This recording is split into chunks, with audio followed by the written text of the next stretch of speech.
মুহূর্তে দাঁড়িয়ে বহু চাকরি প্রার্থী তাদের দাবি একটাই, একদিকে স্বচ্ছ নিয়োগ হোক এবং এই প্রশ্নপত্র ফাঁস এই জিনিস বন্ধ হোক, এই কারবার বন্ধ হোক, এই দাবিতে তারা পথে নেমেছেন। শিয়ালদা থেকে ধর্মতলা পর্যন্ত পথে নেমেছেন চাকরি প্রার্থীরা। আমাদের সঙ্গে সেই চাকরি প্রার্থীদের মিছিল থেকে রয়েছেন আমাদের প্রতিনিধি রুমকি সরাসরি।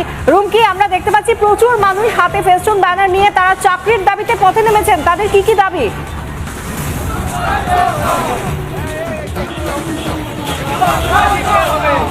একদমই বিশাখা, সেই দাবিটা সম্পর্কে অবশ্যই জানবো, তবে তার আগে একবার ছবিতে দেখানোর চেষ্টা করবো। আমার ভিডিও জার্নালিস্টকে বলবো ছবিতে দেখানোর জন্য। এই মুহূর্তে শিয়ালদা স্টেশন থেকে যে মিছিল শুরু হয়েছে সেই মিছিল যাচ্ছে ধর্মতলা পর্যন্ত এবং এই মুহূর্তে চাকরি প্রার্থীদের কার্যত গর্জন বলা চলে এই রাজপথে। তারা চিৎকার করছেন, তারা স্লোগান দিচ্ছেন, তারা বলছেন স্বচ্ছ নিয়োগ চাই।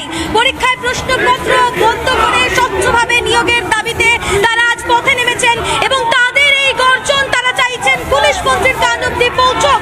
সেই কারণে তাদের এই মুহূর্তে স্লোগান এবং মিছিল। আমি আরো একবার স্লোগানগুলো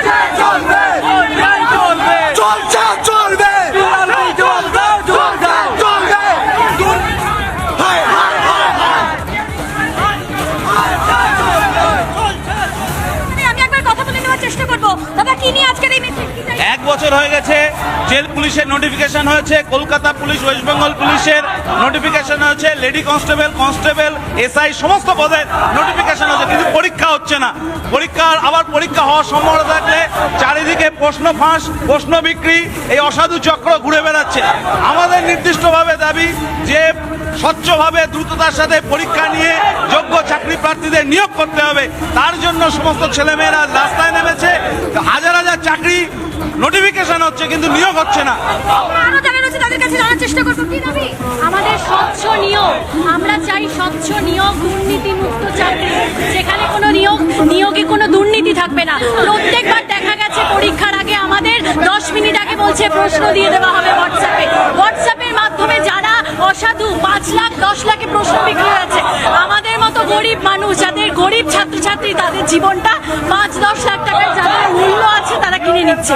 আমরা রাস্তায় পথে নেমে এসেছি। আমি একটাই নিবেদন করতে চাই পিআরবি আধিকারিকদের কাছে এবং আমাদের সিএম এর কাছে, যেন আপনারা দয়া করে এটা দেখুন, যেন আমাদের দুর্নীতিমুক্ত একটা চাকরি আমরা পাই। যারা যোগ্য তারা যেন সঠিক চাকরিটা পায়।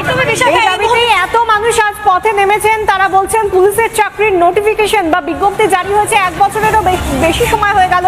হাজার হাজার শূন্য পদ রয়েছে, কিন্তু এখনো কেন নিয়োগ হলো না? নিয়োগ হলে যেন সেটা স্বচ্ছভাবে হয়, সেই দাবি চাকরি প্রার্থীদের। ধন্যবাদ রুমকি।